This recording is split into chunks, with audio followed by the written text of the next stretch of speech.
This episode is brought to you by Freight Farms. Freight Farms manufactures and sells the leading hydroponic container farm, the Greenery S. Built inside a 40-foot shipping container, the Greenery S uses innovative climate control technology paired with an IoT app called FarmHand to enable anyone to grow fresh food anywhere in the world. Visit freightfarms.com/edible activists to learn more. Full Service Radio is proudly supported and hosted by Simplecast, the easiest way for a podcast creator to publish and distribute audio on the internet. For more information, visit simplecast.com. Peace and welcome to the Edible Activist Podcast. I'm your host, Melissa L. Jones, broadcasting live from the lobby of the Line, D.C.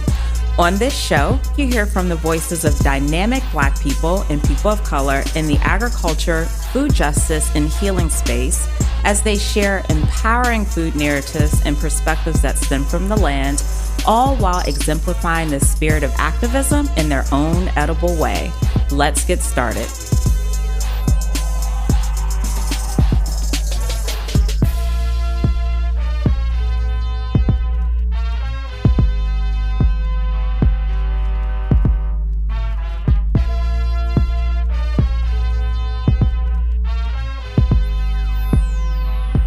Peace and welcome to the Edible Activist Podcast. I'm your host, Melissa L. Jones, broadcasting on Full Service Radio.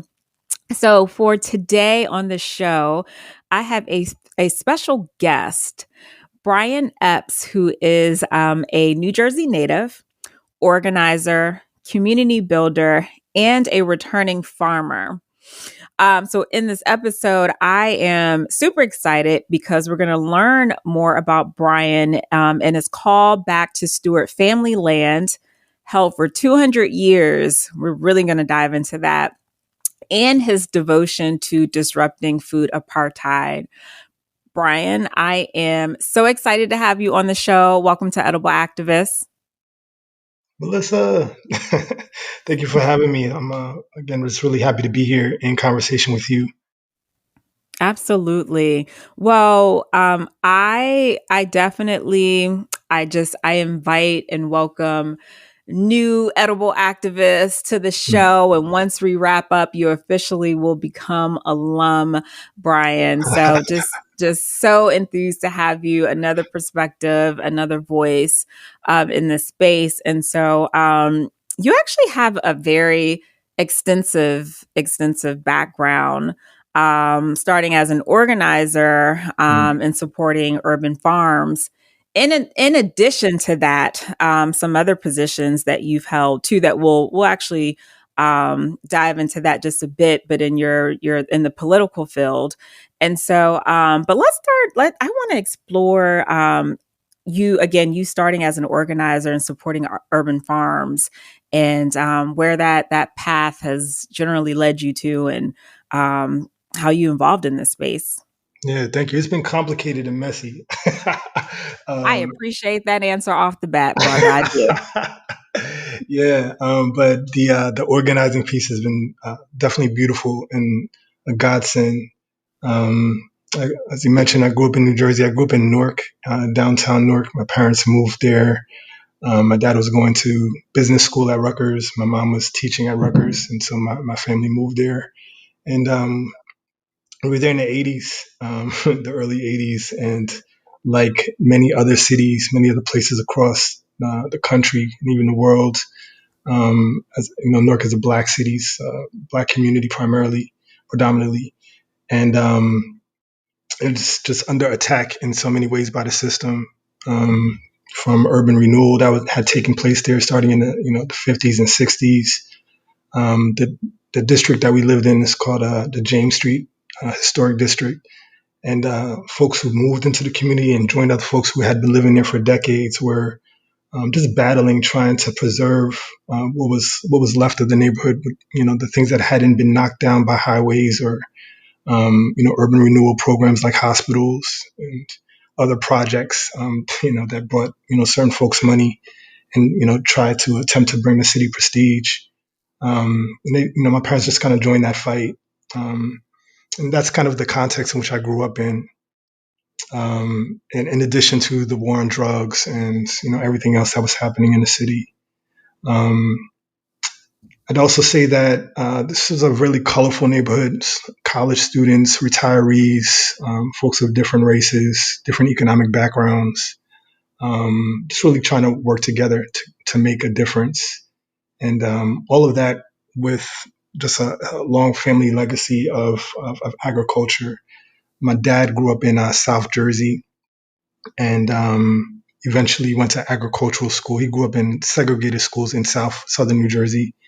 Um, Made it to college. He was the only black person to graduate in his college class. He went to Rutgers, which is the state school of New Jersey. So I think segregation and, of course, white supremacy and racism has a reputation for being in the South, but New Jersey is a northern state, and that's the environment which he grew up in.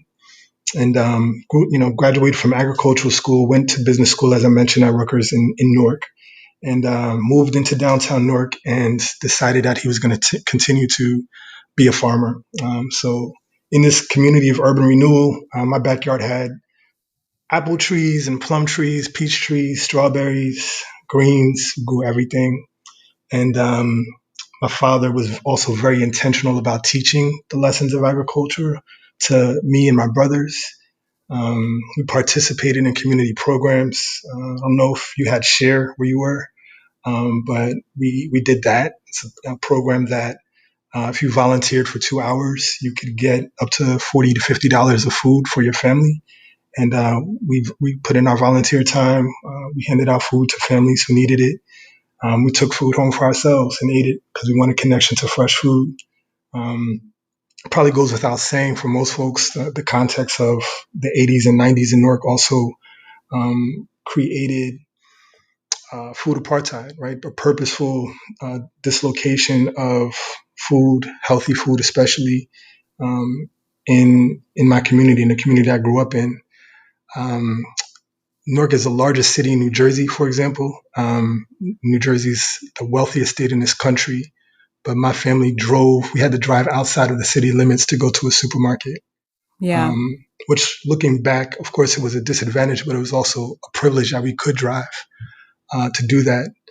Still today in 2021, over 50% of the people in Newark don't have cars. So that's a privilege that they could not do. They were dependent, people are dependent on, the bodegas, the corner stores, the dollar stores, of course, fast food, which, could be found everywhere. And it's not healthy for folks.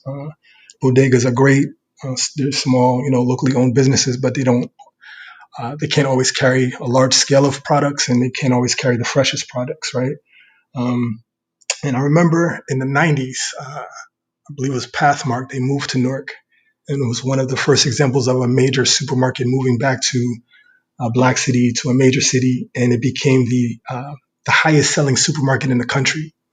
Right. So I say that to say that food, people often talk about food deserts and folks now wanting, to eat healthy foods and folks preferring fast foods. That's just not the case, right? Like folks poured into that supermarket the second it opened and made so much money for this chain that refused to be in our community for decades.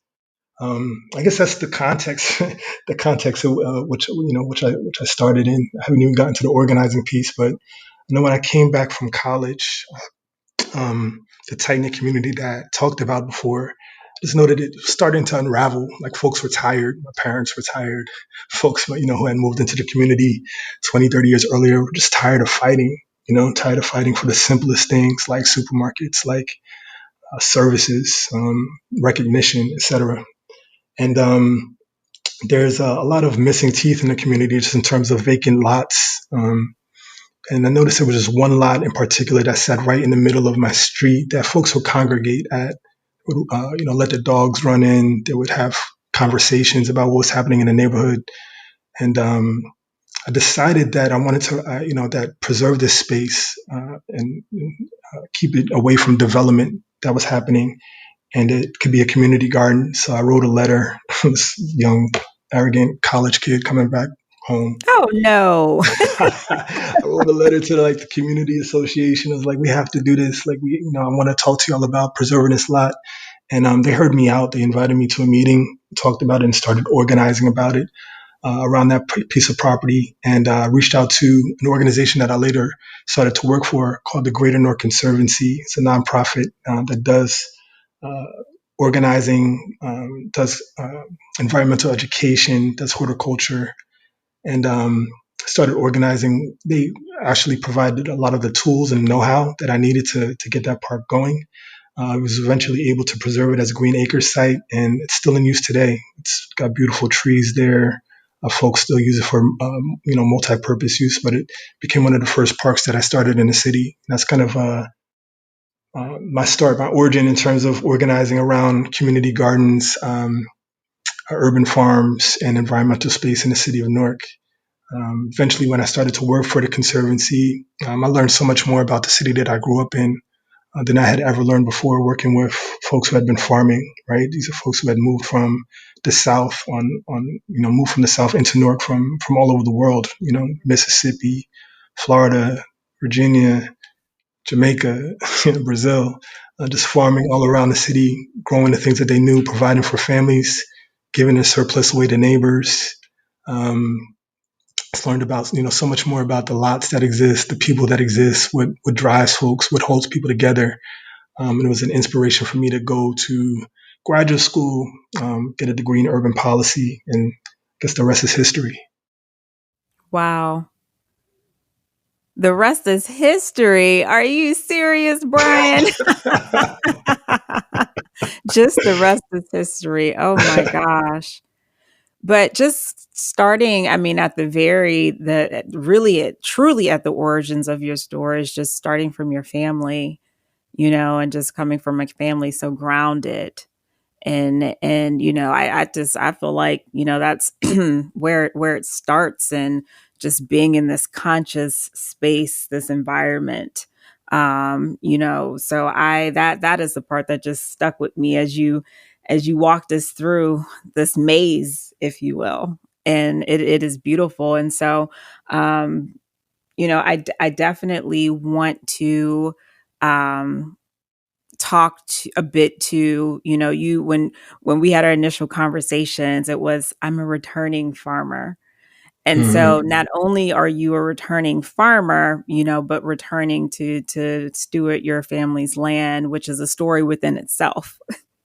And so the name of that farm is Eester Farm. And so I just definitely just want to hold space and even reverence, to acknowledge Esther, Mhm.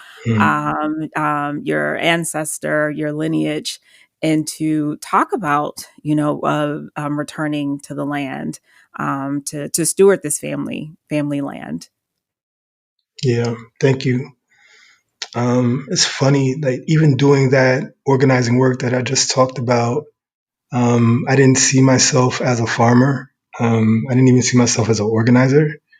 And I feel like there's just two threads that were happening at the same time growing up, right? My father pouring into me, pouring into my brothers, pouring into our community in terms of the work and his knowledge. Um, us visiting our family farmers in southern New Jersey in Pemberton, growing blueberries and doing that every summer. Us visiting the family land and family farm in Virginia every year. And there being so much pride with my father, with other family members, just talking about us being able to hold on to it and cultivate it for so much time. And at the same time, like family members talking about how hard they worked over summers and how much they were so happy to not have to do that anymore. And we considered ourselves Northerners and how country Virginia was and South Jersey was and all that stuff. Like you don't want to go down there and work in the heat with those snakes and those bugs. Mm-hmm.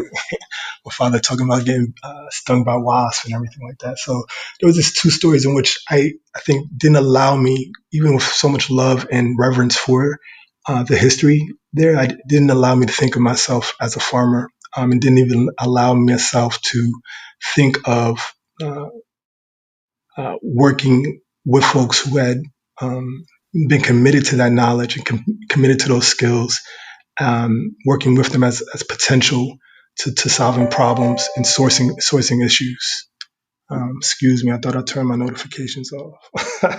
um, but yeah, it became clear eventually, which I guess we'll talk about, that this is, my path, and was, part of what I consider to be a calling, to go back to land that my family's been holding on to and cultivating all this time. Esther is the first woman on my father's side that appears in our family tree. And I don't know anything about her, but when I saw her name, I just thought that was so powerful, that her name is there, that exists, that I know she was on this land, that I know she's touched it and cared for it. And, I think that there's just so many examples of, especially in agriculture, it's in this white male dominated space in many ways. And there's, so much reverence given to men. So oftentimes, um, even just in terms of my family name, right, it comes from, the patrilineal line. I wanted to pay homage to her and other women in my family, many who I know have poured into me. And just try to, I don't know what she dreamed about. I don't know exactly what she cared about, but I know the work that she did and the love that she gave allowed me to be here. It fed us. So I wanted to pay homage to her. Um, and, with the land, also just really caring for the original crops that they also grew as well, blueberries primarily. Oh, blueberries primarily. Yeah. Okay. Hmm. Wow. Just acres and acres of blueberries? I'm down. Well, we have 3 different parcels of land, totaling 100 acres. And Wow. so I'm growing on one of the pieces right now, um, and covering only 3 acres of it, and interested in continuing to develop a food forest that connects Ooh. to folks here in the area, in Essex County, Virginia, Mm-hmm. also Washington, D.C., and Richmond, Fredericksburg, other cities around, and make connections to. I've been doing a lot of organizing work around criminal justice, or criminal injustice, and looking to source food to folks who are incarcerated and their families. Mm-hmm. Wow. That is, you just, that is something that's like wrong off. That, that is, I just want to zone in on that. That is awesome. Mm. That is so awesome. And, I mean, that is a incarceration, Black men, the whole system, that system is a story within itself, right? Right, Yes, Bryan? yes, It's a whole nother piece to it. yeah. Wow. Wow. I look forward to seeing that develop more. Thank you. Because yeah, that is so needed. That is so needed. So you start off as an organizer, and now here you are in your family's land. It's obviously deeper than the blueberries, deeper than a whole host of things. It's obviously, I know, been a spiritual journey for you, in so many different ways. But what is it? How does that actually like just feel like being out? On this land, ancestral land. What is that every day, or may not. I listen. I ain't. I don't know how often you're out there, but every day. That's not scolding. But what is that when you say I am a returning farmer? Like, what does that really truly mean to you? Yeah. It's complicated. I'm learning about it more and more. Mm, Well, there's this piece of that I wanted to be a steward for this land, um, that I wanted to care for, that I wanted to pour into it, make sure that it's healthy. Some family drama that we had, a couple of relatives who had sold off the timber to the land, probably about 10 years ago, oh and wow. Wow. it's got here and it's just stumps on the land. And, when I first saw it again, there was just two pieces. It's so beautiful. Like all of the horror stories that had been talked about in my youth by older family members. It's like, wow, this land is so beautiful. Like, how could you? I understand why folks left it, right? Like, especially given the times. But I also understand why we held on to it, right? Because it's just so beautiful, so green, and even different from when I remember just being young. And at the same time, right, like it had just been devastated by the trees had been, just cut down, the stumps and there's weeds trying to grow through. And just knew that it had to be cared for, had to be loved, right? I just see it, the land as something living, that it's not Yes. mine, that I'm just there to take care of it. Virginia, like everywhere else across this country, has just a legacy of settler, society, and there's markers all over the area of how Native people were just removed from this town and then moved over here and then eventually moved west. So I'm also very cognizant that my family has had the privilege of caring for this land for quite some time, but there's also a whole group of peoples, nations that dream about the land as well. Hmm. Have history there, and I just see myself as somebody who can care for it in this time, and also hopefully make connections to good, and returning to it to do that. So many of us were forced to leave, the land. Right. I'll Right. give you a story. Like I just recently was visiting my mother, and she pulled up paperwork of my great grandfather, um, whose middle name I carry, Matthew Epps, and his purchase of one of the parcels of land, and just kind of seeing that deed, right? Like, and bought it, purchased it for $125. Um, Wow. Wow. and I mean, that was probably an incredible amount of money for him. Of course. Um, Hmm. and buying it in the South, right? Showing up there and signing his name with an X, and just knowing what he had to do to get it, and to care for it and to raise his family there. It's just a sense of responsibility that I feel to continue to carry that, not only for the Absolutely. family, of course, but for the community there, right? So many people have been stripped of their land. I even have a great uncle who was killed. They're part of probably, why my family left the area. Majority of my family left that area and moved to New Jersey.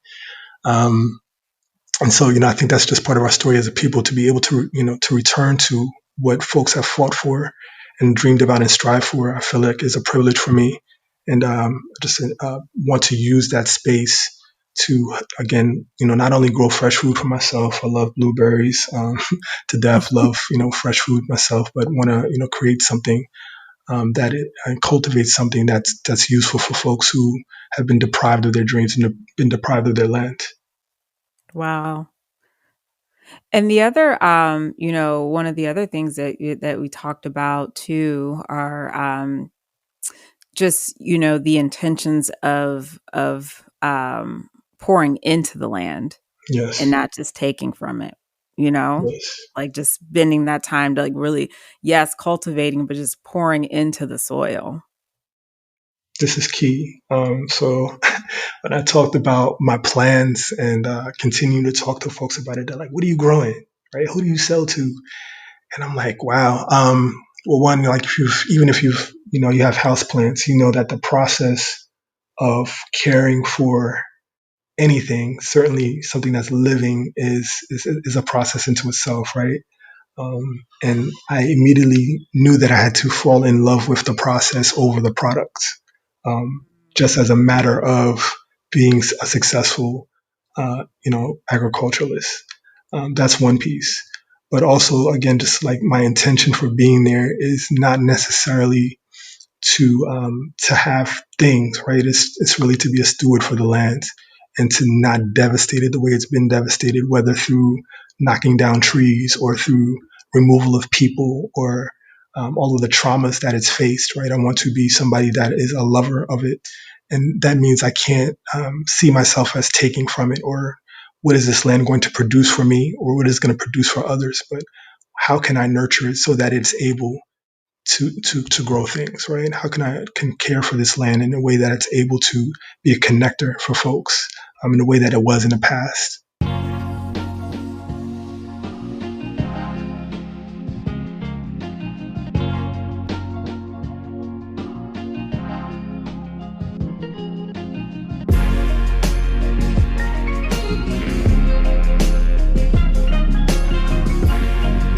You're listening to Perfect Day, produced by Artists Authentic. For more of Authentic's work, visit allornothingstudios.com. Peace and welcome back to the show. We're just going to dive right back into these combos with Bryan Epps.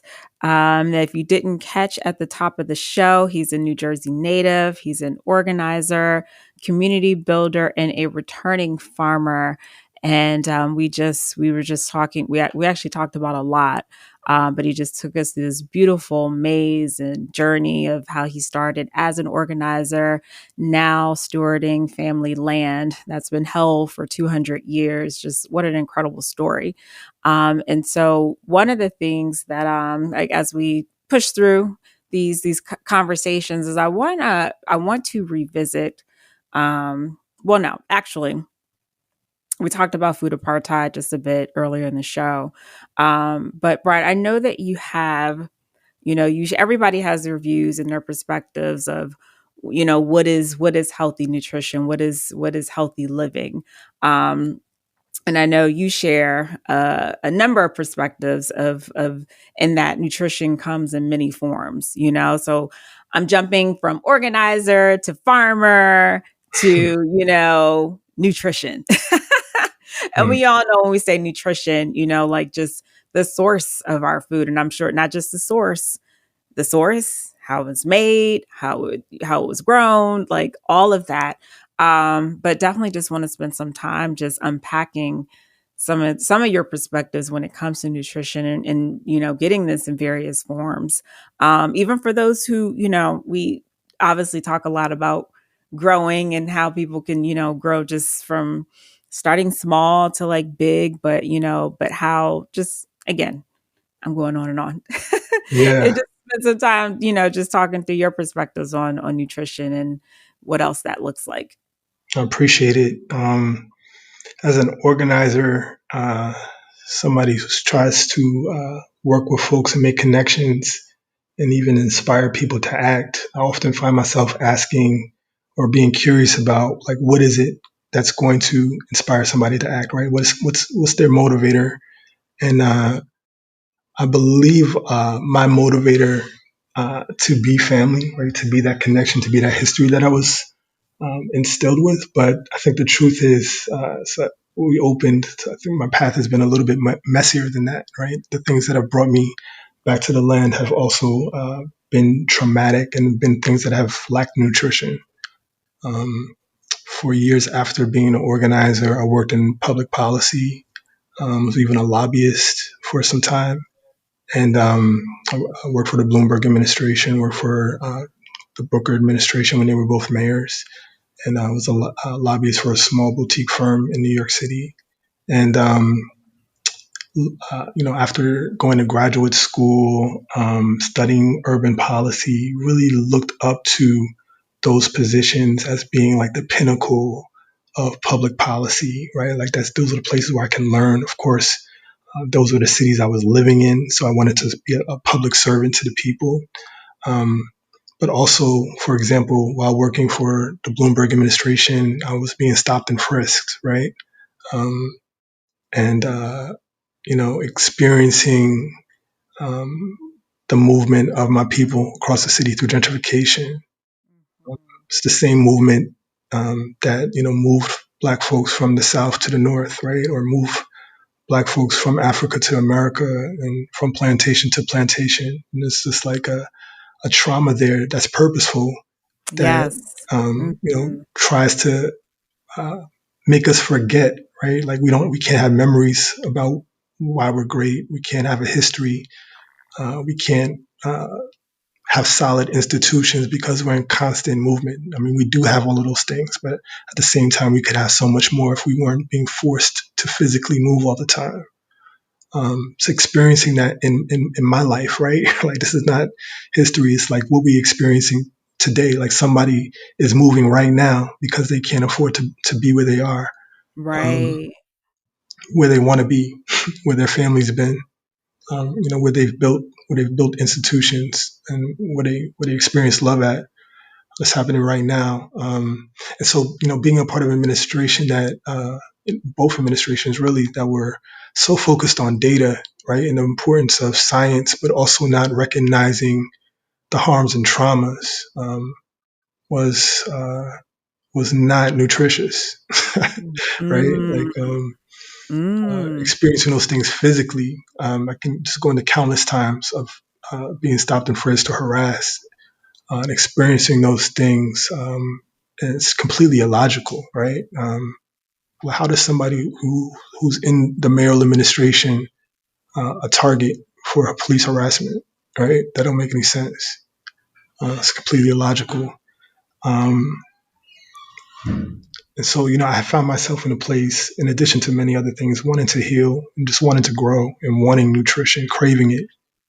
And that sent me on a journey to get back into organizing. I was just back in Newark and working with young people, also working with folks in criminal justice who had been harmed by Newark's policing policies. Newark was under federal decree, which basically means the federal government, Department of Justice, did an investigation in Newark, and they've done it in multiple cities: Baltimore, Oakland, Chicago, I believe, and found, as to no surprise to us, they found history of abuses, mm, fraud, of course, police brutality, and the investigation forced those cities to take remedial steps to improve themselves. And so I was there organizing with folks, developing solutions. And again, this is work that's been happening in cities for probably for decades. And it's a lot of where defund the police comes from, right? From community-based solutions that funding should not go into policing institutions, but should be on in programs and in solutions that actually proven to prevent violence and heal communities.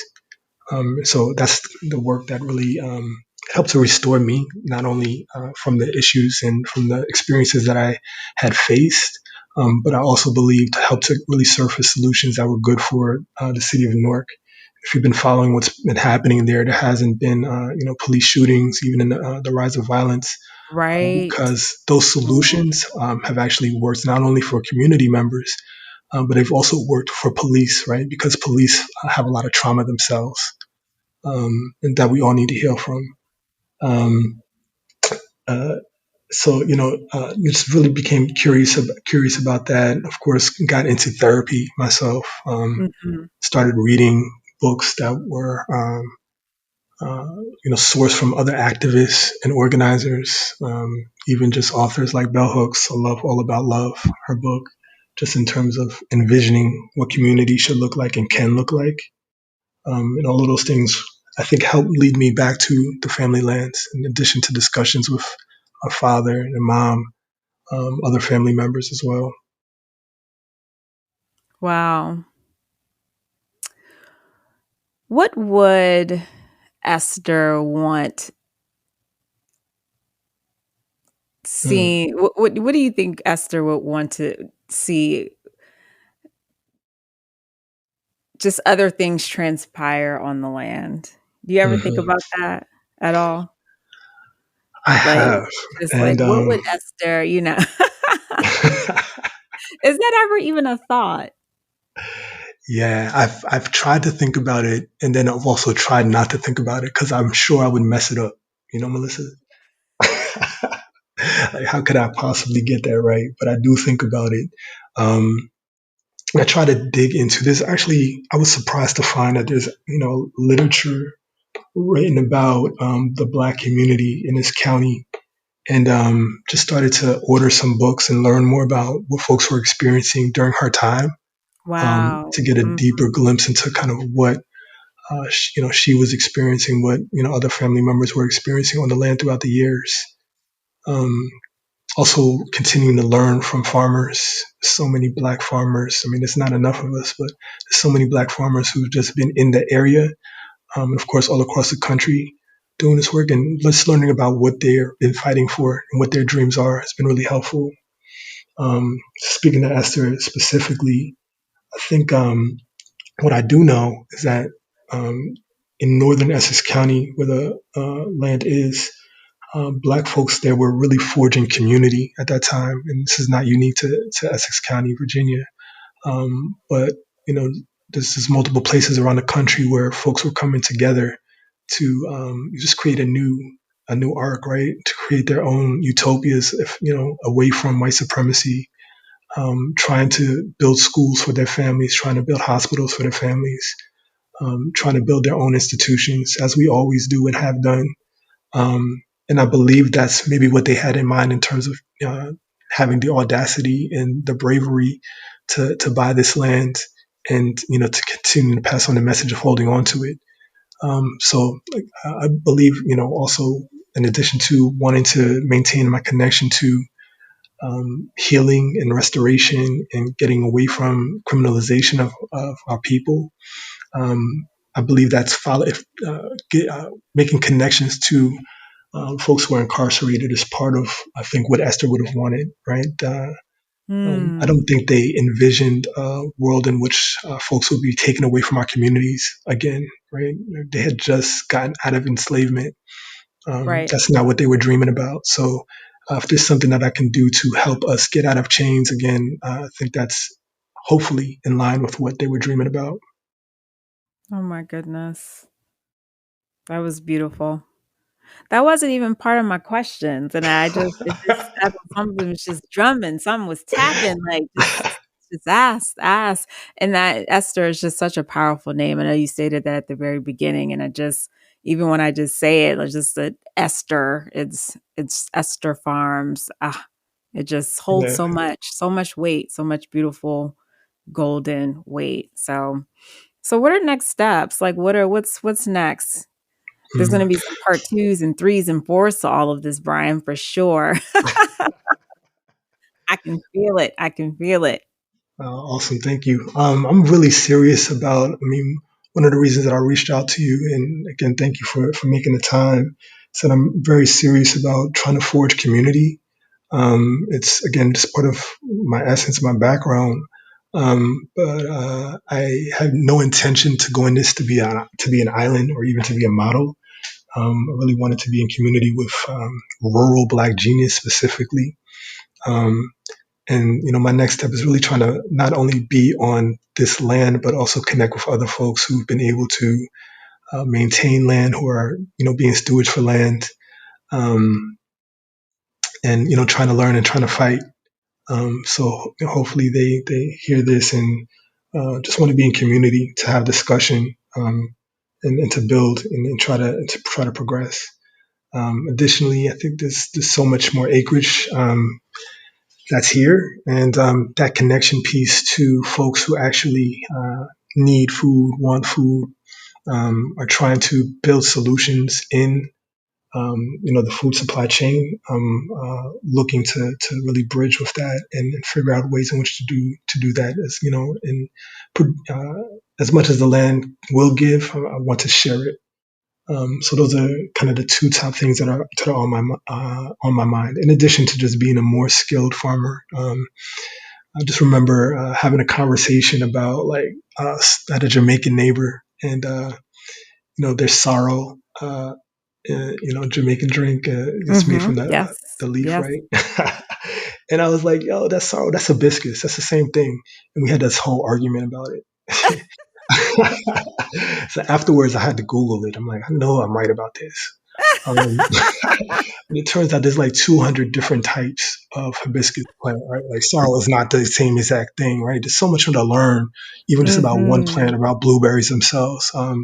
So I'm just continuing to be a student, right? To just learn about what's already existent on this land, what's already growing, what's has the potential to also grow. What can I bring and introduce to it that's in alignment with what's already here? And I think those three pieces are all my next steps.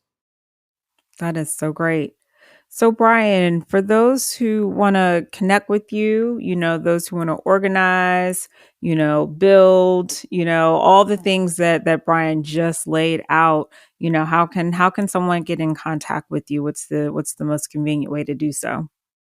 Awesome. I'm trying to be like young. This is not even like that young, but I'm on Instagram. Um, Shoot them with so the @ sign. it's Eester Farm. At Eester Farm, it's two E's, EESTR Farm, on IG. We just started the account sharing, short stories and pictures of the land itself and of things around the land, and even other things as I travel and learn from other farmers around the country as well. So would love to get messages from folks, learnings from folks, and even share all the things that I've learned along the way. That's so dope. I want to come out to the farm. Please Hopefully you'll do. have me. I would love Yes. to come.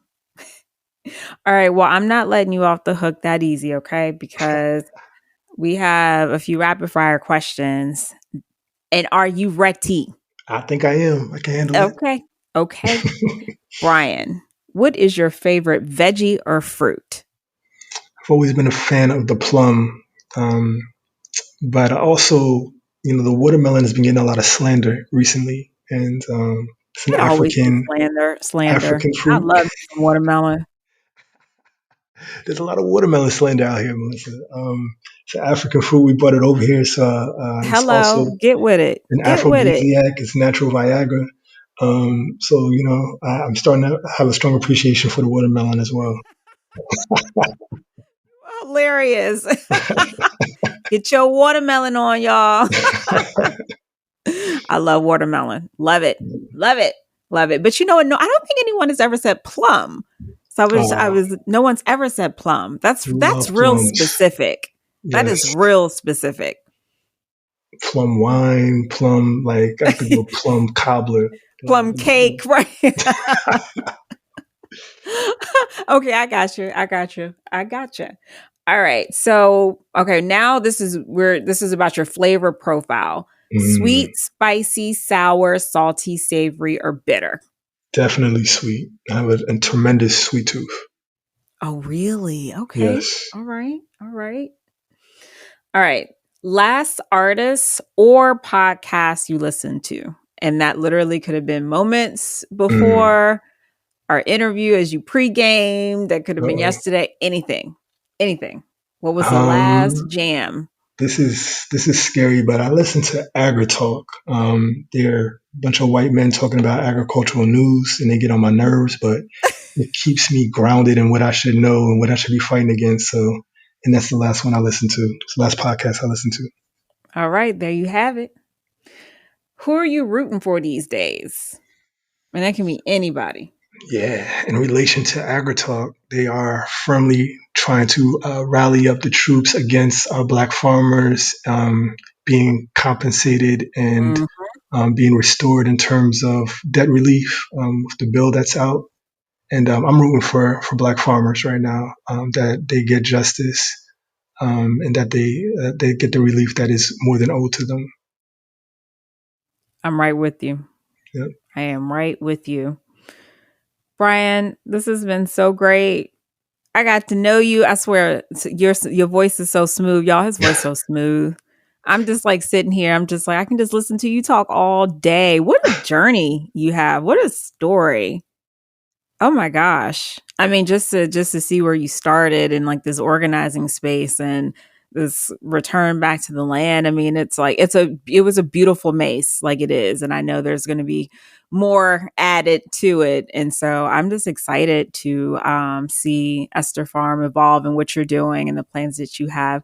I would love to come visit if the invitation is ever extended. I'm there. Yes. I would love to see it, and just honor to your ancestors, your lineage, because of them, this is why you are, and present. So thank you all for tuning in, and y'all have a wonderful day. Peace. Thank you, Melissa. Yeah. Thanks for tuning in. You can catch today's episode on fullserviceradio.org, as well as iTunes and Spotify. Be sure to follow Food Talks in Color, that's just the letter N, on Instagram, Facebook, and Twitter for all updates. Are you an edible activist? Sure you are. Come join me on the show. Just shoot me a DM on the gram or connect with me at foodtalksincolor.com. And if you're interested in sponsoring this podcast, let's connect. Peace and blessings. And remember, in the words of Baba Tariq Adunu, there is no culture without agriculture.